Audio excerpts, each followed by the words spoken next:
Bueno, pues volviendo a la exposición, aquí presentamos las primeras ediciones de los libros más importantes de anatomía del siglo XVI. La primera edición del Vesalio, de Humani Corporis Fabrica, la primera edición de Valverde Amusco y la primera edición de todos los otros libros de anatomía, de Montaña de Monserrate, de Lovera de Ávila, de Luis de Mercado, en fin, de todos los, Andrés Laguna, por supuesto, de todos los médicos españoles, cada uno con su historia, que todos confluyen en ese periodo. Andrés Laguna era judío converso, por poner un ejemplo. Ahí está representada la sociedad española, cuando fue más libre, más internacional, más abierta, por lo tanto mejor. Y esa es la lección que nos transmiten, ¿no? Entonces aquí hacemos una panorámica sobre el descubrimiento del cuerpo humano, que es lo que se produce en el siglo XVI. Cuerpo humano no se conocía, había un conocimiento que se transmitía desde Galeno, literario, en textos, en manuscritos, textos escritos, pero no se había revisado, además no se había practicado la disección de forma crítica, porque Vesalio no hacía, porque Galeno no hizo disecciones del cuerpo humano, y ese conocimiento es el que se había transmitido sin crítica y sin modificación.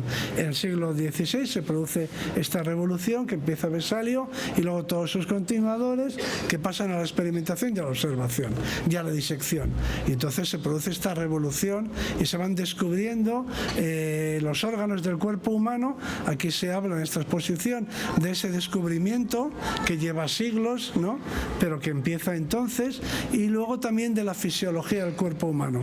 Tenemos un espacio dedicado a la circulación de la sangre.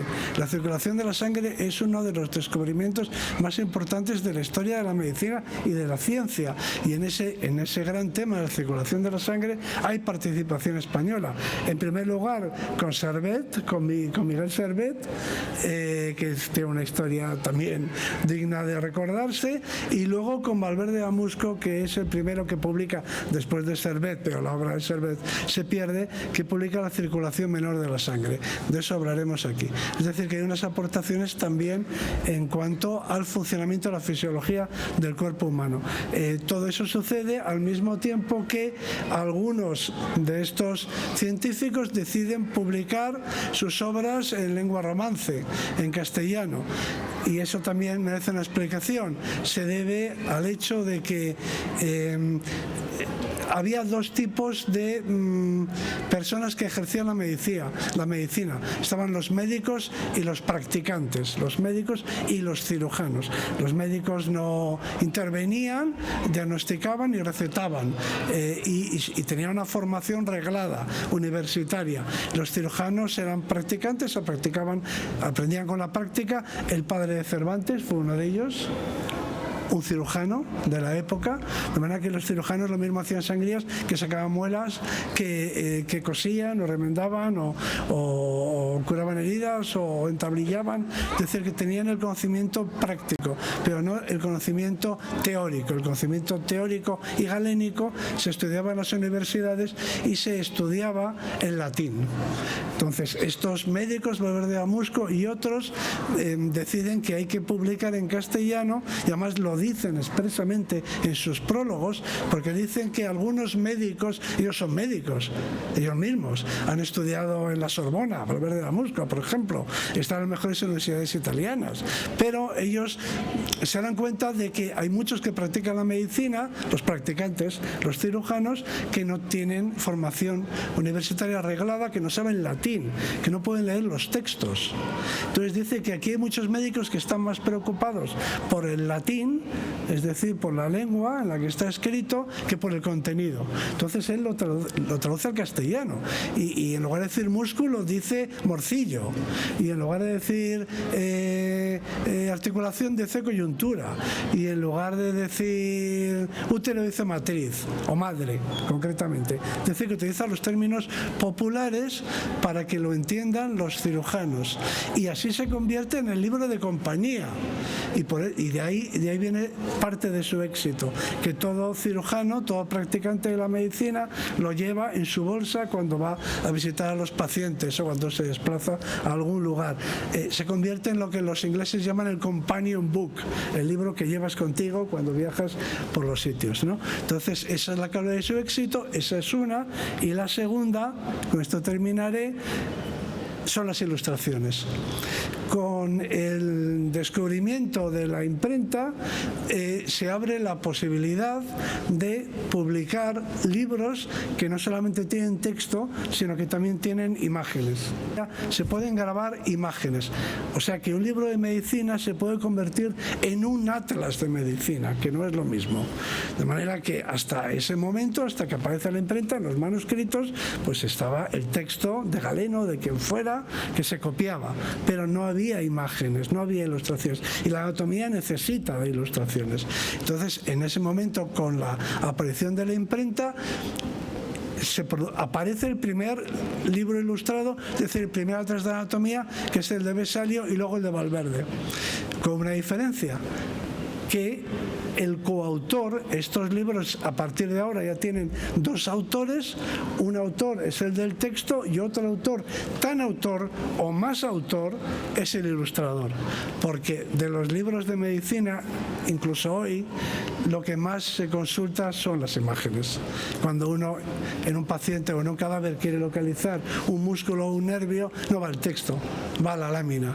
Así que el ilustrador se convierte en un personaje no solamente imprescindible, sino muy cotizado y muy reconocido y muy importante en la participación de la obra para hacer el texto.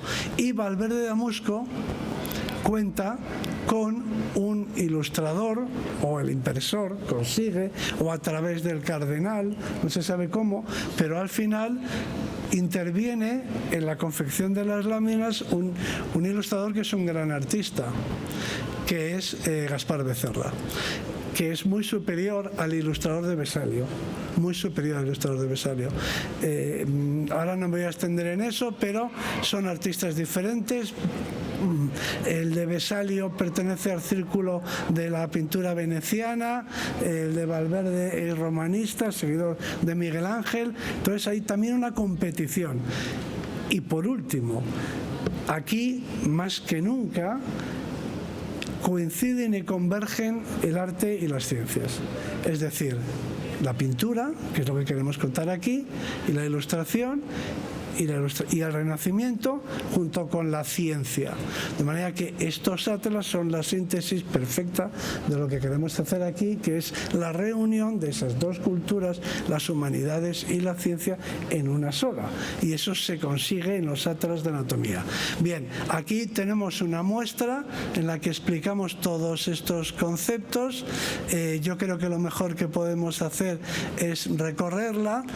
Gaspar Becerra, por supuesto, es un artista quizá no suficientemente valorado, en parte porque tuvo la desgracia de que muchas de sus obras españolas desaparecieron, se quemaron. Por ejemplo, los frescos del Alcázar de Madrid ardieron, los de las Descalzas de Madrid también, es decir, que no queda demasiada obra en España. Hay que ir a Roma para conocer a Becerra. Hay algún cuadro, por ejemplo, en el Museo de Valencia hay un cuadro, y aquí tenemos una escultura, una talla bellísima de Gaspar Becerra, que trabajó en el retablo de la Catedral de Astorga, donde hizo una obra notabilísima. Es Miguel Ángel en España, una obra espléndida, magnífica, que se debe valorar y visitar. Astorga habría que ir, se debería promocionar por este retablo. Es Miguel Ángel trabajando en un retablo en España. De aquí viene una talla que podréis ver, y la influencia de este retablo se extiende inmediatamente. El propio retablo de la Catedral de Burgos está inspirado en el de Astorga, y se piensa que sus autores trabajaron con Becerra en el de Astorga, porque se nota la influencia. Quiero decir con todo esto que lo que hemos intentado aquí es reunir, bueno, artes y ciencias en un siglo apasionante en el que te podían quemar como a Servet, o podías ser un gran artista o un gran científico, en el que todo era posible en una época llena de vitalidad y en la que España, pues verdaderamente fue un país esperanzado y alegre. Y que produjo estas grandes obras. Aquí en el Museo de la Evolución Humana nos sentimos muy orgullosos de haber de alguna forma rescatado estos dos personajes y otros más, otros médicos castellanos que también aparecen aquí mencionados y se les da su espacio, recuperarlos y darlos a conocer por la sencilla razón de que se lo merecen, de que son muy importantes y porque, y esto odio tener que decirlo, pero aparecen mencionados en todas las obras que se publican en todos los idiomas en relación con temas como la circulación de la sangre o la anatomía humana. Y sin más, muchas gracias Gonzalo por tu apoyo. Esta exposición la hemos comisariado Raquel Asien, que está ahí y que nos va a acompañar en la visita, y servidor y bueno, y todo el museo, que ha trabajado aquí con mucho entusiasmo y compromiso. Las principales obras que hay aquí para ver son el Santo Toribio y los libros. Luego también hay unos calcos muy interesantes, unas copias de esculturas clásicas de las que hablaremos, que vienen del Museo Nacional de Escultura de Valladolid.